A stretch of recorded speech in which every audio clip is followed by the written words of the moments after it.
ओम शांति। आज दुनिया में हर व्यक्ति चाहता है कि भगवान उसके घर आएं। सभी लोग चाहते हैं कि उनके घर भगवान आए, वो भगवान को बुलाते हैं, लेकिन समझ नहीं आता कि भगवान को बुलाएं कैसे। ऐसा क्या करें जिससे भगवान हमारे घर आ जाएं। उनका कैसे आवाहन करें, कैसे उनको निमंत्रण दें। बहुत सारे लोग यह सोचते हैं कि भगवान के चरण हमारे घर पर पड़ जाएं तो हमारा घर तो स्वर्ग बन जाए और हमारे घर का माहौल सुख शांति से भर जाए। लेकिन उनको यह बात समझ नहीं आती कि भगवान को अपने घर में कैसे बुलाएं, भगवान कैसे हमारे घर आएंगे। आजकल दुनिया में लोगों को बहुत कष्ट है, बहुत परेशानियां हैं, घर के माहौल दुख अशांति से भरे हुए हैं। तो ऐसे में आज हर व्यक्ति चाहता है कि उसके घर में सुख शांति हो, घर का माहौल बहुत अच्छा हो। वो चाहता है कि घर में बस भगवान के चरण पड़ जाएं और घर सुख शांति से भर जाए और इस दुख वाले माहौल को भगवान परिवर्तित कर दें। बहुत सारे लोग ऐसे भी हैं जो भगवान से दिल से जुड़े हुए हैं, कोशिश करते हैं भगवान मेरे घर में आए, भगवान की शक्तियाँ मेरे घर में आए, भगवान के कदम मेरे घर में पड़ जाएं, से मेरा घर सुख शांति से भर जाए। आज हम जो भी नित्य नियम करते हैं, कई कार्य हम ऐसे करते हैं कि भगवान हमारे घर आ जाएं, भगवान को घर में बुलाने के लिए हम कई प्रयास करते हैं। हम हवन पूजन भी करवाते हैं, लेकिन भगवान कैसे आएंगे और भगवान कब आएंगे? आपकी कौन सी विधि द्वारा भगवान आपके घर आने के लिए मजबूर हो जाते हैं? ऐसा क्या करें कि भगवान हमारे घर आए? तो आज हम ऐसे नियम, ऐसी विधि बताएंगे जिससे भगवान आपके घर आने के लिए मजबूर हो जाएंगे और आपको इस विधि को याद रखना है। यदि आप इस विधि को अपना लेते हैं तो भगवान रोज आपके घर में चक्कर लगाने लगेंगे। तो इसे जरूर अपनाएं। सबसे पहली और महत्वपूर्ण विधि है कि आपको ब्रह्म मुहूर्त में उठना है। यदि आप चाहते हैं कि भगवान मेरे घर आएं, भगवान मेरे घर चक्कर लगाएं, भगवान मेरे घर के वाइब्रेशन को सुख शांति से भर दें, मेरे घर के दुख भरे माहौल को शांति में परिवर्तित कर दें, तो आज से आप ये ठान लीजिए कि मुझे ब्रह्म मुहूर्त में ही उठना है। ब्रह्म मुहूर्त यानी 4 से 5 तक का समय। आपको रोज इसी समय में उठना है। इस समय को बहुत पवित्र माना गया है। इसके साथ ही यह समय बहुत शक्तिशाली है। आपको सुबह ब्रह्म मुहूर्त में उठकर 10-15 मिनट के लिए उस ईश्वर, उस परमात्मा को याद करना है। तो सुबह उठकर 10-15 मिनट के लिए आप कोई मेडिटेशन करें। आप जिसमें भी श्रद्धा रखते हैं, सुबह सुबह उठकर उस परमात्मा को याद करें और सोचें कि वो परमात्मा, वो भगवान मेरे घर आ रहे हैं, मेरे घर के द्वार खुले हुए हैं और बड़े प्यार से वो परमात्मा मेरे घर के अंदर प्रवेश कर रहे हैं। तो पहले तो जब परमात्मा ने घर में प्रवेश किया तो सबसे पहले हमारे घर की दहलीज शुद्ध हो गई, सुख शांति के वाइब्रेशन हमारे घर में प्रवेश करने लगे। दूसरा, जैसे जैसे भगवान घर के अंदर आए, मेरा घर पावन हो गया, मेरे घर में सुख शांति आ गई। आप सोचो, आपके घर वो ईश्वर, वो परमात्मा आए हैं और उनके साथ सारे देवी देवताएं चक्कर लगाएंगे, तो आपका घर स्वर्ग बन जाएगा।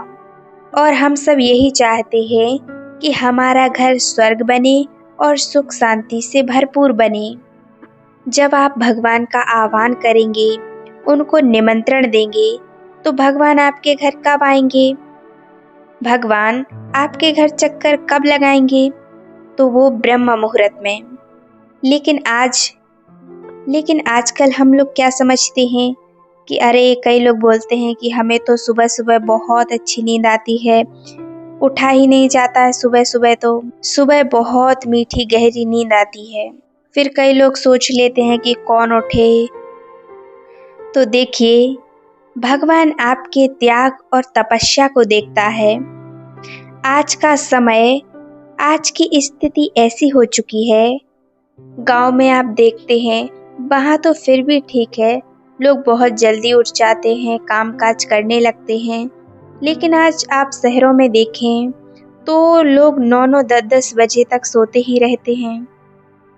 गांव में तो लोग सुबह उठकर स्नान करके अगरबत्ती लगाते हैं, भगवान का ध्यान करते हैं, पूजा पाठ कर लेते हैं और अपने कामों में लग जाते हैं।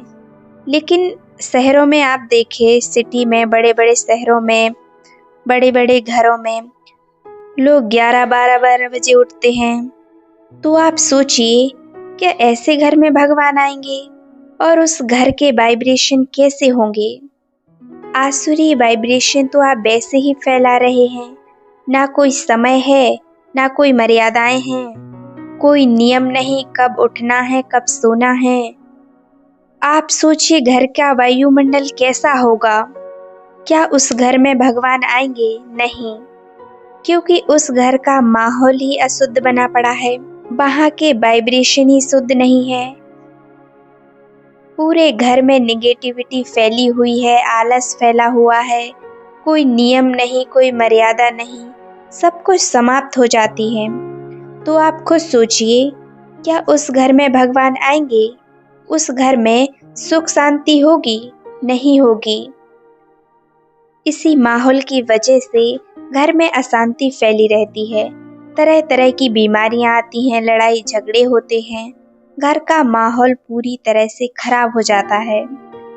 क्योंकि वो वहाँ का जो वायुमंडल है, जो वातावरण है, वो पूरी तरह से अपवित्र है और फिर वहाँ पर भगवान आ नहीं सकते। तो सबसे पहले तो आप ये काम करें, यदि आप भगवान को अपने घर बुलाना चाहते हैं, तो सबसे पहले आज से एक नियम बना लें कि हमें रोज सुबह ब्रह्म मुहूर्त में उठना है। हमें अपने आलस को त्याग कर तपस्या करनी है। आज से आप पक्का ही कर लीजिए कि मुझे ब्रह्म मुहूर्त में ही उठना है और नहा धोकर तैयार होकर घर को स्वच्छ साफ करना है। फिर हमें 10-15 मिनट उस परमात्मा का ध्यान करना है, मेडिटेशन करनी है। ये आज से आप निश्चित कर लीजिए। ऐसा करने से वो परमात्मा जरूर आपके घर आएंगे और हमारे घर में सुख शांति की बरसात होने लगेगी। तो सबसे पहले तो हमें यही काम करना है कि अपने आलस को त्याग कर सुबह जल्दी उठना है। यदि हम नींद और आलस को त्याग कर उठते हैं, तो भगवान भी खुश हो जाते हैं हमारे त्याग को देखकर और हमें उसका फल भी देते हैं।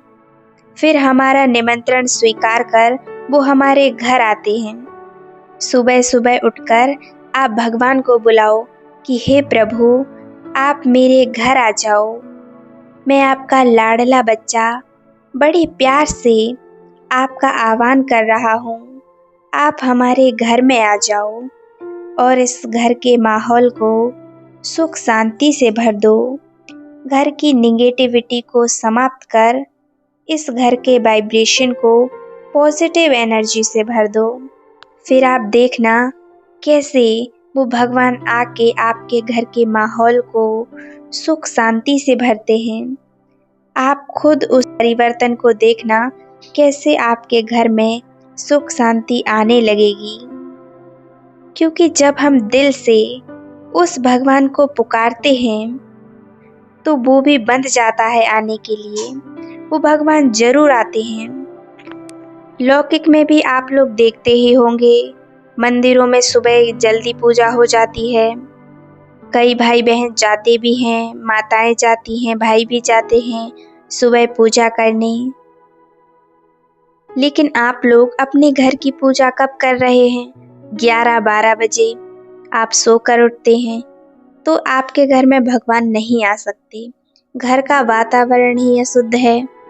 तो आज से आप ये पक्का कर लीजिए कि हमें सुबह ब्रह्म मुहूर्त में ही उठना है, फिर घर की सफाई करनी है, नहाना है, भगवान को अगरबत्ती लगानी है, भगवान का ध्यान करना है, मेडिटेशन करनी है, फिर भोजन बनाना है।